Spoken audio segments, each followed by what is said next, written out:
Hello everyone, आपका tax expert Rohit Bansal. आप सभी को पता है कि आईटीआर की ड्यू डेट 31 जुलाई थी। उसको नोटिफिकेशन आया। नोटिफिकेशन आने के बाद डेट एक्सटेंड कर दी गई 15 सितंबर।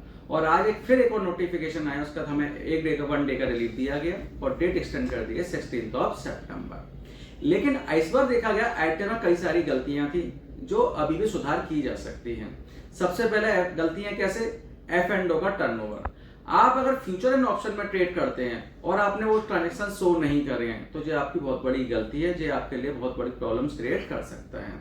यदि आप इंट्राडे में भी करना अगर जरूरी है, शो कराना आपको आईटीआर में जरूरी है, क्योंकि आप सभी को पता है जो ट्रांजेक्शन एआईएस और टीआईएस में होते हैं वो शेयर्स में लॉन्ग टर्म और शॉर्ट टर्म रिफ्लेक्ट करते हैं, लेकिन एफ एंड ओ वाले ट्रांजेक्शन वहां रिफ्लेक्ट नहीं करते हैं और क्लाइंट इसको ध्यान नहीं रखता है और अपना डाटा जो है और अपने ट्रांजेक्शन स्टेटमेंट को नहीं शो कराता है सीए के थ्रू।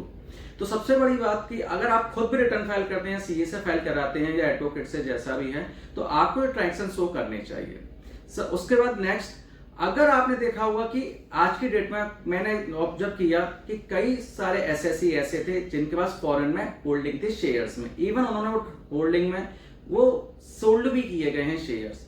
यदि आपने वो शेयर सोल्ड किए हैं तो वो भी आपको रिपोर्ट करने थे, इवन वो आपने होल्ड भी किए हैं वो भी आपको रिपोर्ट करने थे एफए वाले कॉलम में। यदि आपने रिपोर्ट नहीं किए हैं और ऐसी गलती आपसे रहे, रिवाइज करने के लिए आपके पास 31 दिसंबर तक का लास्ट टाइम है, जिसमें आपको कोई भी पेनल्टी पे करने की नीड नहीं होगी क्योंकि रिटर्न आप ऑलरेडी है तो। लेकिन अगर आपको सबसे बड़ी चीज ध्यान रखनी है कि अगर कोई भी अगर आपकी आइटम में गलती है, जैसे कि आपने एचआरए फेक क्लेम कर रखा है या और भी डिडक्शंस फेक है जैसे 80C 80D, आपसे इससे बेटर तो ये कि आप उसको करेक्ट कीजिए और रिटर्न को रिवाइज करके रिटर्न को सही कीजिए।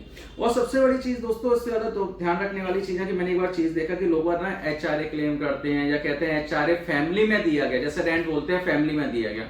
इवन वो हमको बताते हैं, मैंने उनको कई बार बोलते हैं कि भाई आप फैमिली में रेंट पॉसिबल नहीं है, बोलते कि नहीं सर हम फैमिली में दे सकते हैं। अच्छा इट पॉसिबल? आप एक चीज बताइए कि अब मैं मानता हूँ कि एक रीजनेबिलिटी चीज चल सकती है क्या?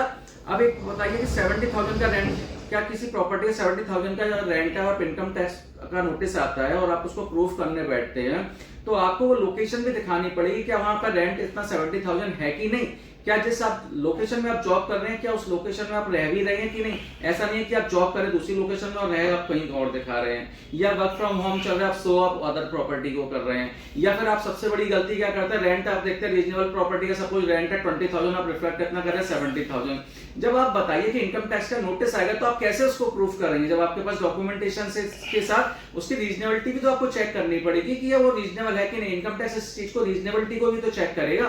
तो दोस्तों आपको सब कुछ उसमें एक्यूरेट डाटा लेना है। यदि अगर आपकी रिटर्न अगर गलत गई है या आपने अगर इनएक्यूरेट डाटा दिया है और अगर इसमें आपकी रेस्पॉन्सिबिलिटी बनती है कि आप इस रिटर्न को रिवाइज करा के 31 जुलाई तक इसको सही करवा लीजिए, जिससे कि आपको बाद में आईटीआर फाइल ना करना पड़े और साथ में कोई पेनल्टी पे नहीं करना पड़े। और ऐसी आपको छोटी छोटी वीडियो में आपको शेयर करता रहूंगा, जिससे आपके साथ कोई भी परेशानी है तो आप मेरे कॉन्टैक्ट नंबर 8057525144 पर कॉन्टैक्ट कर सकते हैं, जिसमें मैं आपकी प्रॉब्लम सॉल्व करता रहूंगा। थैंक यू दोस्तों।